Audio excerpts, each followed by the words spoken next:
supremacy among a small but growing segment of the American Negro population. We have come to hear and to see the greatest and the wisest and most... This 1959 documentary was the first television portrayal of the internal activities of the Nation of Islam. Malcolm saw the television program as an opportunity. Elijah Muhammad was against it. Mr. Muhammad told Malcolm no. It wasn't going to do any good. All it would do is hurt us in our work and what we were trying to do. Malcolm wasn't satisfied. He didn't insist, but he continued to ask Mr. Muhammad, could he do it? Mr. Muhammad reluctantly agreed. I charge the white man with being the greatest liar on earth. I charge the white man, ladies and gentlemen of the jury, with being the greatest murderer on earth. I charge the white man with being the greatest adulterer on earth. So therefore... Here was this auditorium, overflowing, thousands of people, about an organization I knew nothing about. I found it difficult to credit when I saw it. And of course, when we put it on the air, New Yorkers, because that's all who saw it, were stunned that there was this organization, the Black Muslims, about which white New Yorkers simply knew nothing. Minister Malcolm X, as he addresses a non-Muslim audience. How could so few white people rule so many black people? This is the thing you should want to know. How could so few? The white man today will tell you that thousands of years ago, the black man in Africa was living in palaces. The black man in Africa was wearing silk. The black man in Africa was cooking and seasoning his food. The black man in Africa had mastered the arts and the sciences. He knew the course of the stars in the universe before the man up in Europe knew that the earth wasn't flat. Is that right or wrong? I was amazed at his capacity to communicate and at the naked honesty with which he expressed his feelings about black people, about white people. He scared me. I'm sure he intended to. But certainly after I saw him and the hate that hate produced, I knew that I would never forget this man. When I first saw Malcolm on the television, he scared me also.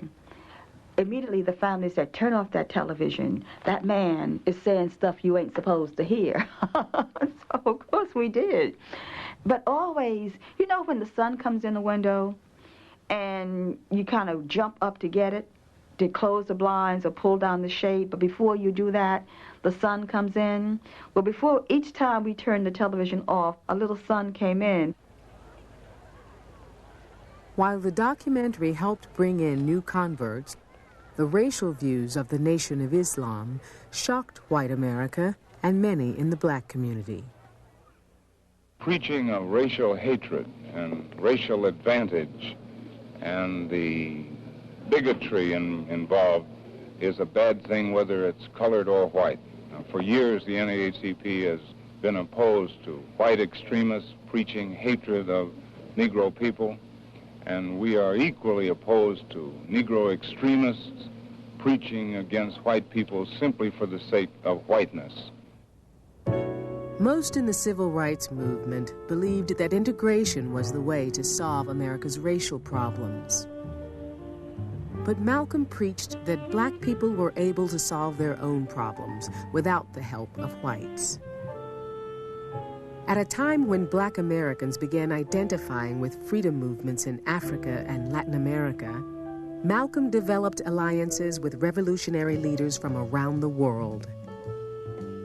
He encouraged black Americans to see themselves not as a minority, but as a part of a world majority. The rise of African nations, concurrent with the spread of the Nation of Islam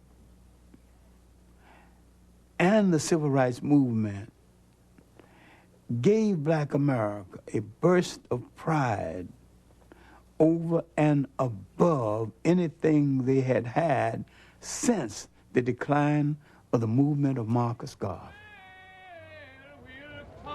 fill, wipe away our tears. That's the benefit of our unity.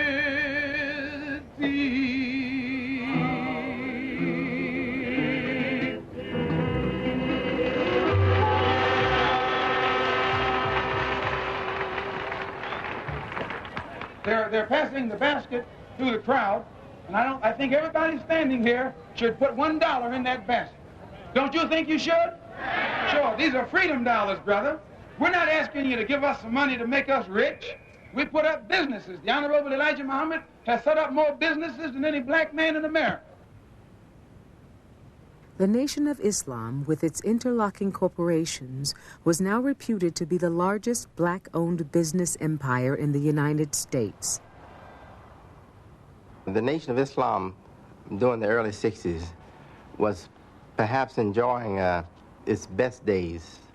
We were opening restaurants and grocery stores and seeing Muhammad Speaks paper compete with other black papers.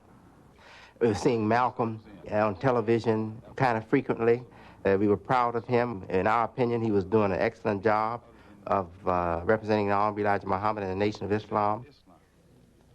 We were seeing the fruit of Islam now, not just going through exercises in some small facilities, but we were seeing them in great numbers, hundreds of them on the streets of big cities like Chicago and New York and Los Angeles. My view of the fruit of Islam was that these were the absolute baddest, cleanest brothers I had ever seen in my life. There was some bad bloods, you know what I'm saying? I mean, you did not mess with the FOI. When they came out on the street, people say, yes, sir, The growing presence of the fruit of Islam attracted police attention. There were increasing numbers of confrontations and arrests. Malcolm warned that members of the FOI would always obey the law, but would also defend themselves if attacked. In cities across America, police agencies were determined to contain the black Muslims. It was only a matter of time before the two forces would again collide.